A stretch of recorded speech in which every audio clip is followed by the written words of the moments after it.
Halo semua, karena ada pengunjung yang bernama Yufer Lawolo bertanya kenapa Kristen dibaptis bukan disunat, jadi saya buatkan video ini. Nah, Yufer Lawolo adalah orang Kristen. Dia bertanya kenapa orang Kristen dibaptis bukan disunat, karena banyak orang Islam yang bertanya. Jadi saya buatkan video ini buat teman-teman yang Kristen. Teman-teman yang Muslim jangan denger ya, nanti bisa murtad loh. Oke, kita mulai aja ya.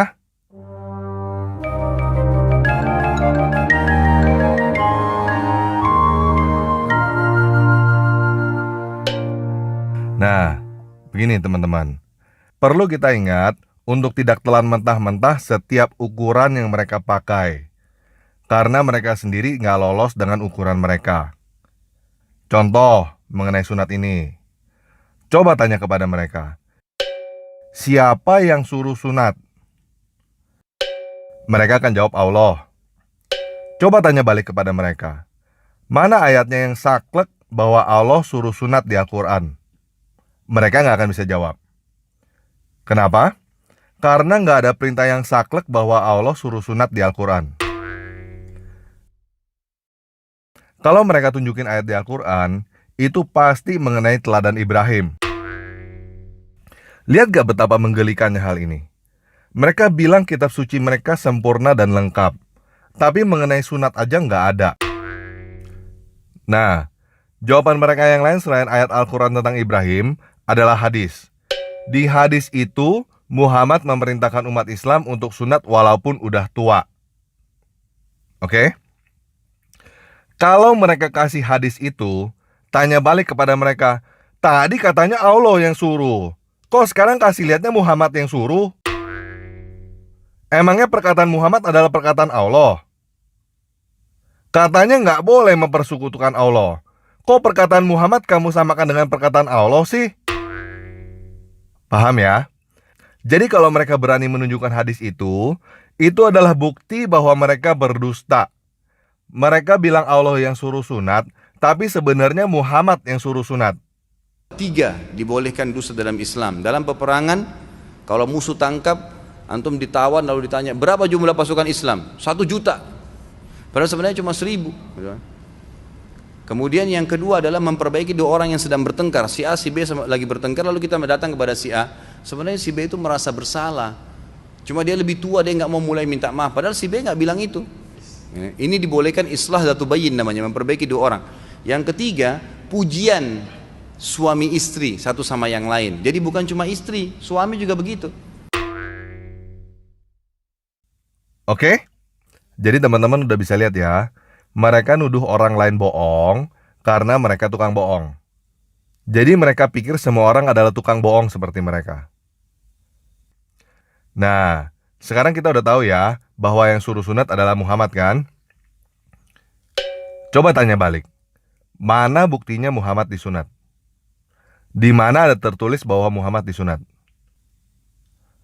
Kalau ada yang jawab, oh ada di hadis bla bla bla yang berkata Muhammad disunat oleh kakeknya. Kamu jawab dia, itu hadis lemah. Yang benar, Muhammad dari lahir udah dalam keadaan disunat. Kalau nggak percaya, baca hadis At-Tabarani. Oke? Nah, kalau mereka udah ketemu tulisan di hadis At-Tabarani bahwa Muhammad dari lahir udah dalam keadaan sunat, kamu tinggal jawab, semua orang Kristen dari lahir juga udah dalam keadaan sunat. Oke? Kalau mereka nggak percaya, tinggal ditanya, kalau gitu kenapa percaya Muhammad udah disunat padahal nggak ada buktinya? Oke? Paham ya? Mereka nggak lewat pakai ukuran mereka sendiri. Muhammad suruh pengikutnya kawin maksimum 4. Dia sendiri lebih dari 4. Alasannya karena Muhammad Nabi lah, Sulaiman lah, Daud lah. Apapun alasan mereka nggak bisa bantah bahwa Muhammad kasih aturan, tapi Muhammad sendiri nggak jalanin. Termasuk sunat. Oke? Udah paham ya sekarang? Umat tetangga kita itu bisanya cuma cari kesalahan orang lain. Mereka lakukan itu karena mereka nggak bisa membuktikan bahwa mereka benar. Mereka harus mencari kesalahan orang lain untuk menutupi kesalahan mereka sendiri. Jadi sebelum menjawab pertanyaan mereka, ukur mereka dengan ukuran mereka sendiri dulu. Mereka itu seperti anak kecil yang ngeledekin kamu. Hahaha, bapakmu gak bisa terbang. Kamu gak usah kemakan sama omongan mereka. Gak usah berusaha ngebuktiin bahwa bapakmu bisa terbang apa enggak. Kamu tinggal ngomong sama mereka, bapakmu sendiri juga gak bisa terbang. Oke? Ingat ya, saya kasih info ini ke teman-teman bukan buat mengolok-olok mereka ya. Kita hanya menjawab tuduhan mereka ke kita aja. Dan kita hanya menggunakan ukuran yang mereka pakai sendiri kok. Oke? Nah, sekarang saya mau serius menjawab teman-teman yang Kristen. Kenapa Yesus disunat? Karena Tuhan kita itu bukan Tuhan yang cuma bisa kasih aturan kepada manusia, tapi dia sendiri gak bisa melakukannya. Dia lakukan itu untuk kasih kita contoh, supaya kita juga gak bikin aturan kepada orang lain, tapi kita sendiri juga gak bisa melakukannya. Oke? Nah, kenapa kita gak disunat? Yuk kita baca ini. Tetapi sebelum kita baca, saya berharap teman-teman maklum ya. Saya nggak menggunakan kata Allah, supaya tetangga kita itu nggak nyangka kita lagi ngomongin dewa mereka. Dan karena banyak teman-teman yang masih belum bisa terima jika saya menggunakan kata dewa, jadi saya menggunakan kata debata. Kata debata ini sudah dipakai di Alkitab bahasa Batak sejak lama. Dan masih dipakai sampai sekarang oleh saudara-saudara kita yang Kristen dari Batak. Oke? Kisah Para Rasul 15 ayat 5-11. Tetapi beberapa orang dari golongan Farisi ini artinya orang-orang Yahudi ya, yang telah menjadi percaya, yang telah menjadi Kristen, datang dan berkata, orang-orang yang bukan Yahudi harus disunat dan diwajibkan menuruti hukum Musa. Maka bersidanglah rasul-rasul dan penatua-penatua untuk membicarakan soal itu. Sesudah beberapa waktu lamanya berlangsung pertukaran pikiran mengenai soal itu, berdirilah Petrus dan berkata kepada mereka, hai saudara-saudara, kamu tahu bahwa sejak semula debata memilih aku dari antara kamu, supaya dengan perantara mulutku, bangsa-bangsa lain mendengarkan berita Injil dan menjadi percaya. Dan debata yang mengenal hati manusia telah menyatakan kehendaknya untuk menerima mereka. Sebab ia mengaruniakan Roh Kudus juga kepada mereka sama seperti kepada kita. Dan ia sama sekali tidak mengadakan perbedaan antara kita dengan mereka, sesudah ia menyucikan hati mereka oleh iman. Jadi Petrus berkata bahwa Tuhan mengaruniakan Roh Kudus tanpa membeda-bedakan apakah orang disunat atau tidak disunat. Roh Kudus nggak diberikan hanya kepada orang-orang yang bersunat. Oke? Kalau demikian, mengapa kamu mencobai debata dengan meletakkan pada tengkuk murid-murid itu suatu kuk, suatu beban, yang tidak dapat dipikul baik oleh nenek moyang kita maupun oleh kita sendiri? Sebaliknya kita percaya bahwa oleh kasih karunia Tuhan Yesus Kristus, kita akan memperoleh keselamatan sama seperti mereka juga. Teman-teman ngerti gak maksudnya? Tuhan kasih Roh Kudus kepada orang-orang yang disunat dan gak disunat. Tuhan aja gak mempermasalahkan orang disunat apa enggak. Jadi kenapa manusia mesti mempermasalahkan disunat apa enggak? Kenapa manusia mesti nambahin aturan-aturan, beban-beban yang Tuhan gak suruh? Dan menurut Petrus, nambah-nambahin aturan yang Tuhan gak suruh, artinya sama dengan mencobai Tuhan. Oke? Paham ya? Efesus 2 ayat 11-22.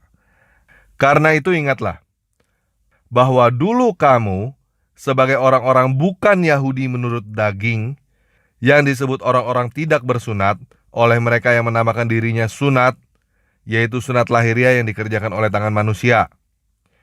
Bahwa waktu itu kamu tanpa Kristus tidak termasuk kewargaan Israel, dan tidak mendapat bagian dalam ketentuan-ketentuan yang dijanjikan, tanpa pengharapan, tanpa debata di dalam dunia. Tetapi sekarang, Di dalam Kristus Yesus, kamu yang dahulu jauh sudah menjadi dekat oleh darah Kristus. Karena dialah damai sejahtera kita, yang telah mempersatukan kedua pihak dan yang telah merubuhkan tembok pemisah, yaitu perseteruan. Sebab dengan matinya sebagai manusia, ia telah membatalkan hukum Taurat dengan segala perintah dan ketentuannya, untuk menciptakan keduanya menjadi satu manusia yang baru di dalam dirinya, dan dengan itu mengadakan damai sejahtera. Dan untuk mendamaikan keduanya di dalam satu tubuh dengan debata oleh salib, dengan melenyapkan perseteruan pada salib itu. Ia datang dan memberitakan damai sejahtera kepada kamu yang jauh dan damai sejahtera kepada mereka yang dekat. Karena oleh Dia, kita kedua pihak dalam satu roh beroleh jalan masuk kepada Bapa. Demikianlah kamu bukan lagi orang asing dan pendatang, melainkan kawan sewarga dari orang-orang kudus dan anggota-anggota keluarga debata, yang dibangun di atas dasar para rasul dan para nabi, dengan Kristus Yesus sebagai batu penjuru. Di dalam Dia tumbuh seluruh bangunan, rapi tersusun menjadi bait debata yang kudus di dalam Tuhan. Di dalam Dia, kamu juga turut dibangun menjadi tempat kediaman debata di dalam roh. Nah, tadi saya udah ngomong kan, bahwa kita orang Kristen dari lahir udah bersunat. Yuk kita baca ini. Roma 2 ayat 28-29. Sebab yang disebut Yahudi bukanlah orang yang lahiriah Yahudi, dan yang disebut sunat bukanlah sunat yang dilangsungkan secara lahiriah. Tetapi orang Yahudi sejati ialah dia yang tidak nampak keyahudiannya, dan sunat ialah sunat di dalam hati, secara rohani, bukan secara hurufiah. Maka pujian baginya datang bukan dari manusia, melainkan dari debata. Galatia 6 ayat 15. Sebab bersunat atau tidak bersunat tidak ada artinya, tetapi menjadi ciptaan baru, itulah yang ada artinya. Ngerti gak teman-teman? Ketika seseorang lahir baru di dalam Yesus Kristus, dia telah menjadi ciptaan baru yang disunat rohani di dalam Roh Kudus. Jadi kita orang Kristen yang sudah lahir baru, kita sudah disunat di dalam roh. Oke? Sekian video kali ini. Mengenai baptis kita bahasnya di video yang lain aja ya. Yesus Kristus penguasa kita memberkati.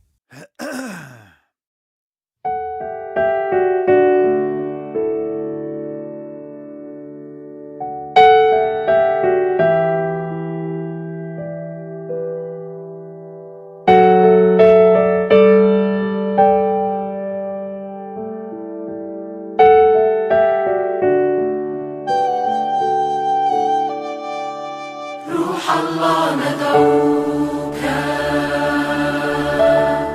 أن تأتي في وسطنا